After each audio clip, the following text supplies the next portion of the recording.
Welcome to the Readiness Institute Speaker Series. My name is Justin Alio, Executive Director of the Readiness Institute. The Readiness Institute of Penn State enables education, industry, and community partners to coordinate, collaborate, and create experiences for learners to achieve community and future readiness. Today, our topic for our speaker series is preparing for sustainable careers. And today, we're so thrilled to welcome Tom Bartnik, the director of the Penn State Center Pittsburgh and instructor of Penn State's Earth 412 Urban Sustainability course. Tom, welcome to the Readiness Institute Speaker Series. How are you today? Justin, thanks so much for having me. I'm doing great. I'm looking forward to the snow for the holidays. Well, that's one of us. That's for sure. Because that means I have to shovel a lot. So, Tom, welcome to the Speaker Series show. Obviously, this topic of preparing sustainability careers is so important, and you are the expert in this domain, that's for sure. So, before we jump into the topic, can you share with us and the audience your professional and personal background and how you became the expert in preparing for sustainability careers? Sure. Yeah, I want to start out a little bit by saying that I going back as a child when I was 8 years old, I realized that I had a really strong interest in the way that cities functioned and cities were designed. And growing up in Buffalo, I remember going up to Toronto with family and sitting by the lakeside in Toronto saying, why can't Buffalo be more like Toronto? So that's just like a little flashback to how I ended up where I was at. So I'm a huge proponent of a liberal arts degree. I did my undergraduate up at Potsdam, which is part of the SUNY system, way upstate New York. And so coming out of high school, I really wasn't sure what I wanted to do. And I thought, well, at the time, computer science seemed to be a good thing. And so I thought that's where I was going to head. 6 weeks into it, I was like, this isn't for me. And so the good thing was with it being a liberal arts school, I got to take a number of classes where I really experienced a variety of things. And over the course of the next few semesters, I really gravitated toward political science. For me, it was interesting, it was engaging. And at the same time, I discovered that there was also a minor in urban studies. And so as I started, so that's the flashback to my 8-year-old self saying, yeah, this is stuff that I'm interested in. And as I started looking into it further, and throughout my studies, I realized that there was actually a profession called urban planning, and there were actually graduate schools that taught urban planning. So I worked my way through undergraduate, and I was fortunate enough to go to grad school at the University of Illinois, Chicago, and receive my master's of urban planning and policy.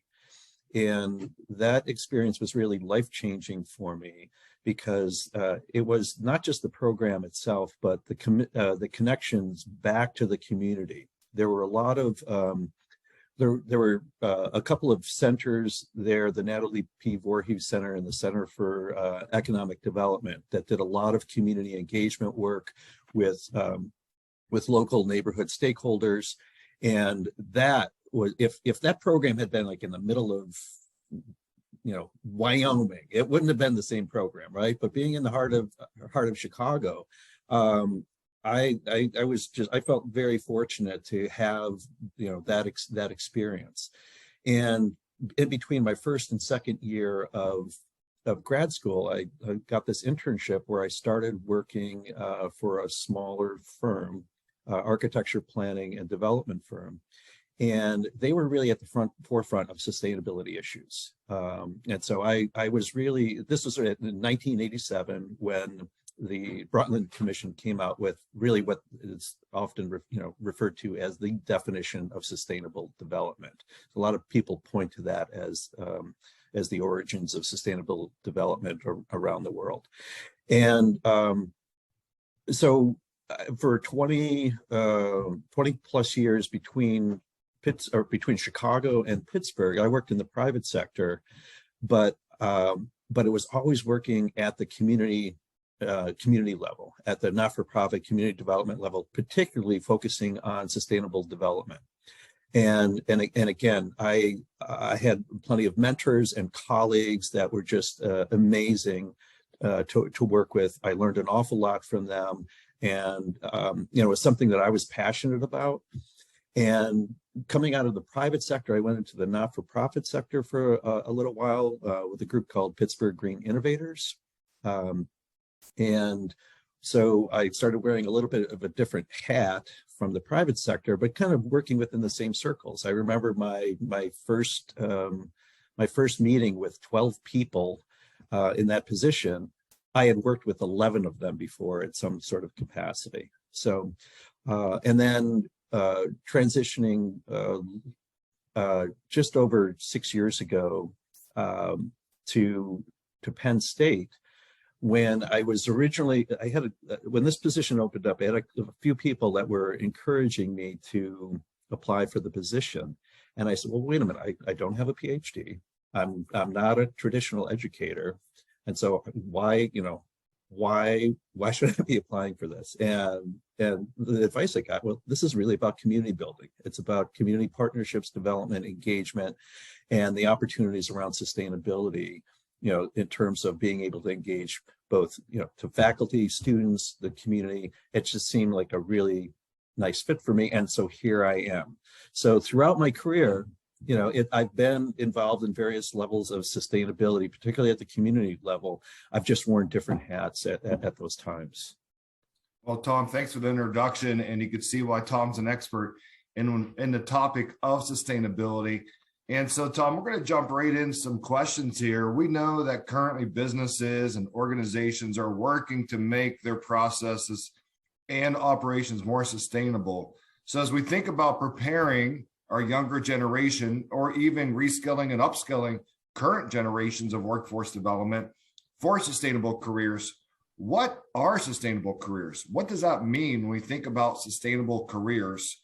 And can you explain a little bit about what you think sustainable careers or even are before we jump into how to prepare to it? Yeah, sure. And, I often say that we think of this sustainability not as this thing in and of itself, right? We think of it as being something that's integral to everyday life, whether that's our personal lives or our professional careers. When people think about sustainability, I think, a lot of times they might think about green buildings. So obviously there's careers in architecture, engineering, and design professions. And, the evolution of designing buildings just, throughout my career over the last 30 plus years has changed dramatically. Back in the late 80s, there were a lot of energy inefficient buildings. And now you're getting to the point of where you're creating these buildings that are that just use a fraction of the energy that was used just a few decades ago. So those are like one of the obvious the areas in terms of sustainable careers. But also when you think about bigger, broader issues like climate change, or you think about just the local environmental air quality, water quality, just quality of life.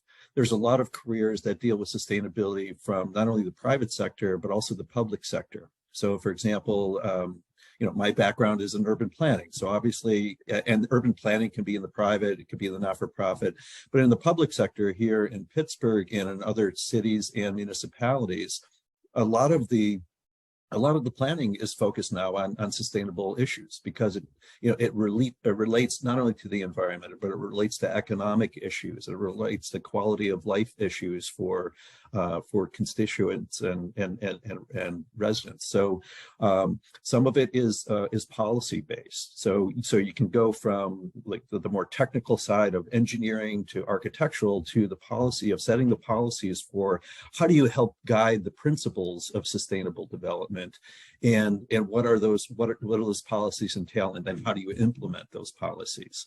So when to give you an example on our City Semester Pittsburgh program that we run here, I affectionately refer to it as kind of like study abroad, but instead of Penn State students spending a semester in Prague, Portugal, or Paris, they spent an entire semester in Pittsburgh interning with a community partner and learning about sustainable development at the local level.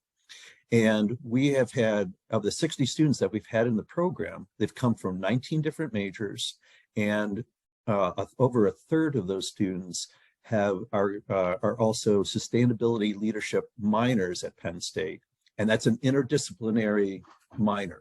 So I think that's a telltale, and in the last 3 years, the level of participation at the minor has tripled in the last 3 years. So I think that's a telltale thing that says, sustainability isn't just, limited to certain sectors. There's a thread through a lot of different academic pursuits and a lot of careers. We work with not-for-profits who are doing things like that range from dealing with food insecurity issues at the local and the regional level.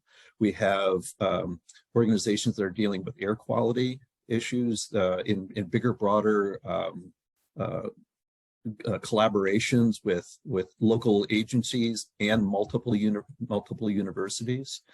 There are private companies that are looking at their own in-house sustainability issues. So how do they make their productions cleaner and greener? How do they make their operations more energy efficient?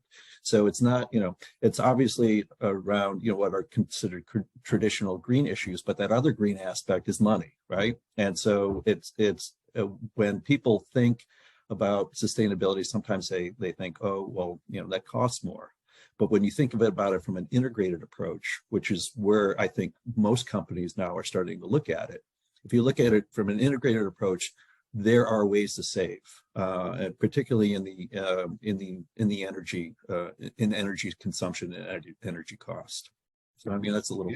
No, Tom, those are perfect examples. Some of the things I pulled from that was policy, building efficiencies, cost savings. People are more engaged in sustainability and sustainability careers. So I'm listening to all this. I'm getting all excited for this. And I'm thinking, wow, the program that you're teaching, it's increasing in size. But if I'm listening to this and I'm 17 years old, or maybe I'm 25 and I want to switch careers and get into a more sustainable career, how do I go about doing that? And where can I find resources? And where can I find jobs? And how do I connect? It sounds like you have a great network, and you built that network over time because you studied research and you're in the public and private sector. How do you start getting into careers like this? And any tips and secrets you could share with us for people listening, and for me too? Yeah, well, I think part of it is, what are you passionate about? The United Nations has 17 sustainable development goals, and ranging from sustainable cities and communities to working on poverty and no hunger issues to water issues, partnering for the sustainable development goals. So if you're interested in sustainability in general, I would suggest to folks that they look at those UN Sustainable Development Goals, and that kind of provides a baseline for what some of the issues are at a global level, but also you can look at what it means at the local level. And then once you have kind of a better understanding of what you're interested in, I think just the nice thing about obviously the age of instant information can also be the age of instant misinformation. But compared to where I was at 17 years old, going to the library and going card catalogs and all that, there's a lot of information out there. And so one of the things that I would tie back to the Sustainable Development Goals is a book called Project Drawdown. And Project Drawdown takes those Sustainable Development Goals and talks about specific projects or developments that happen over that. So you get to see how those principles are and those goals are put put into action.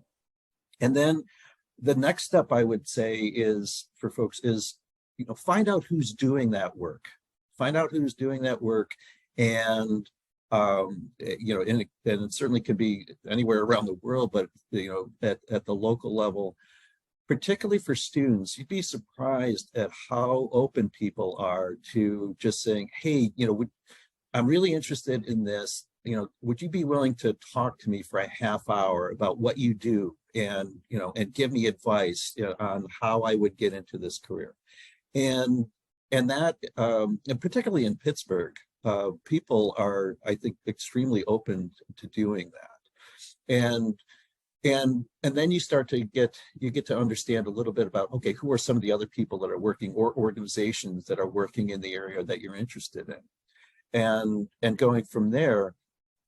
There's certainly things like internships or applying for jobs, but I also highly recommend volunteering for organizations that are doing the kind of work that you're interested in, because part of it is not only figuring out what you want to do, it's figuring out what you don't want to do, because sometimes you might have a notion about, I think of this particular career as doing this, this, and this. And if you have the time to volunteer and get your hands dirty on sometimes literally on a specific project, you start to understand, okay, is this something that I'm interested in doing for the rest of my life, or wait a minute, this is totally something different. So. Now, Tom, those are great examples how people can get involved. Passion, he talked about, I think is the biggest thing. Asking, right? Just go and saying, hey, how can I get involved? People want to help. Special thanks to Miss Emma Hance on the call today for the Readiness Institute Program Manager. She is dropping some of these things in the chat around sustainability goals, some of the books Tom referenced to. Tom, I'm going to drop in something in the chat too, something that, let's see, something you mentioned. I'm going to just look it up real quick, because I think it's something that maybe some of the people listening, some are younger audience never heard of, and it's kind of a little joke on the side here, but a card catalog. You bet you go to the library finding a card catalog, and they're probably saying, what's a card catalog? Well, I know, I'm showing my age, Justin. To find out what a card catalog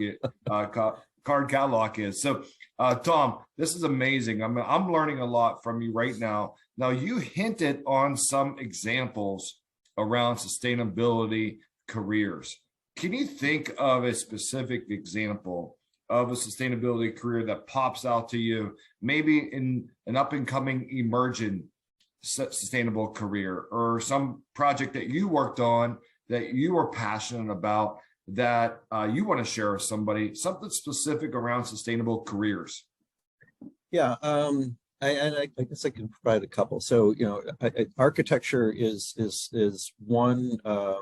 One of those programs where I think people associate sustainability with, and in part, so there are, when I coming out of grad school, there were 0 certification programs for green buildings.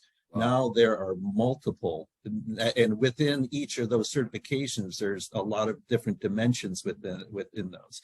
So if you're and it takes a little bit of a different mindset too, because if you think about, as an architect, if you think about sustainability as something that, I'm going to do this project and I'm going to add sustainable elements to it later, that project's going to cost more. But if you start from the very beginning and saying, okay, this is how everything's integrated with the architecture, with the engineering, and we're going to work on that from day one, you can deliver a building that is cheaper, that's no more expensive than a conventionally built building, because of that integration, you'll be able to save on things like heating, ventilation, air conditioning systems with more efficient buildings.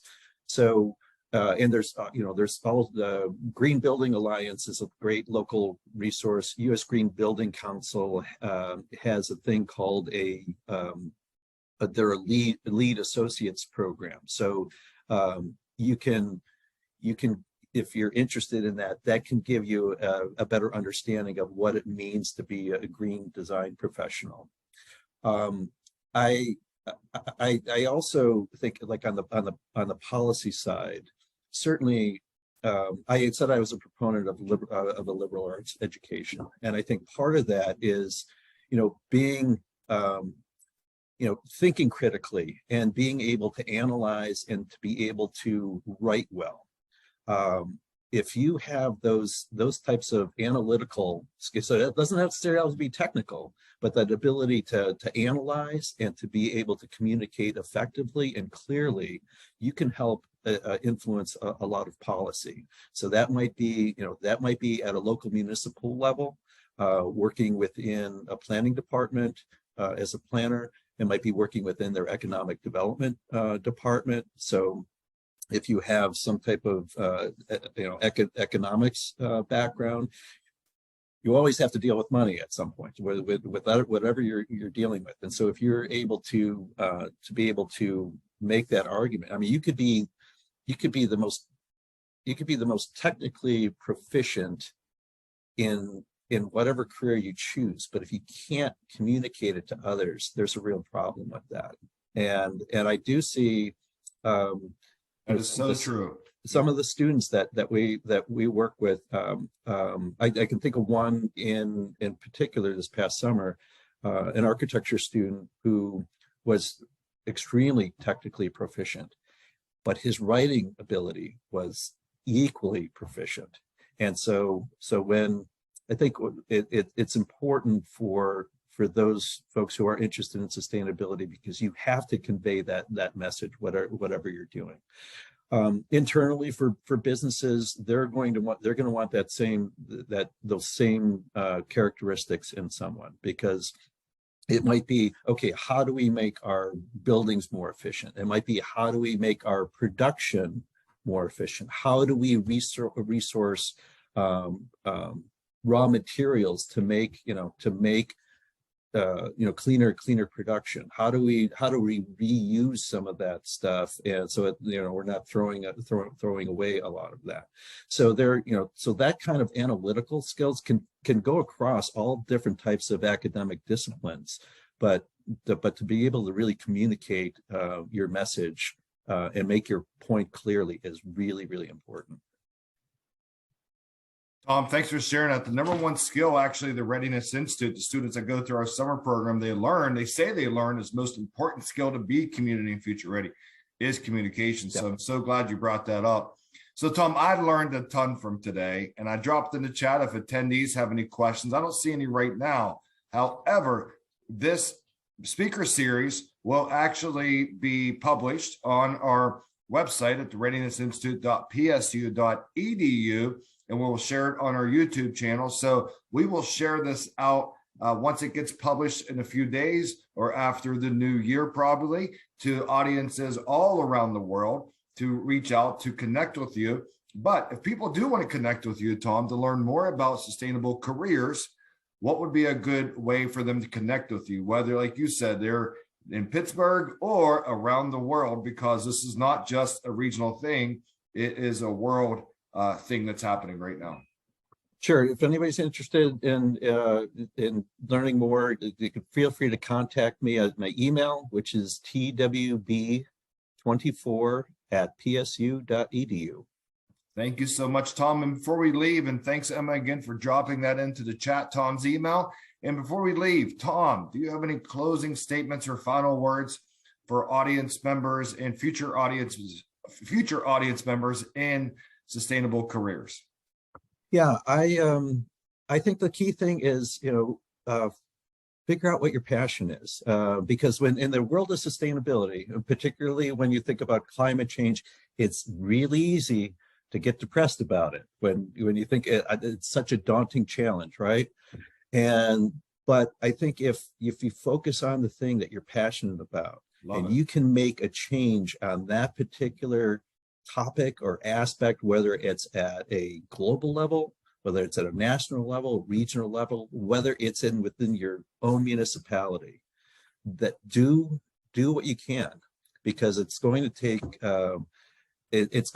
everyone to make sure that what we've had the opportunity to experience in our lifetime is available, is going to be available for our kids and our grandkids and beyond.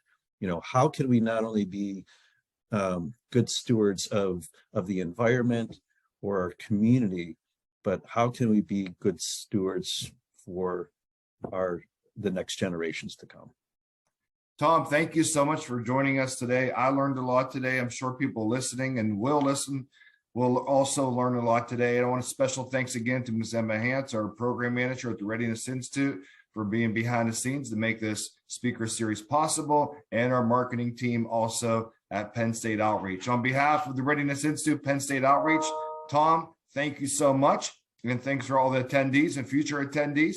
And everyone, have a great holiday season and Happy New Year. Thank you. Thanks, Justin.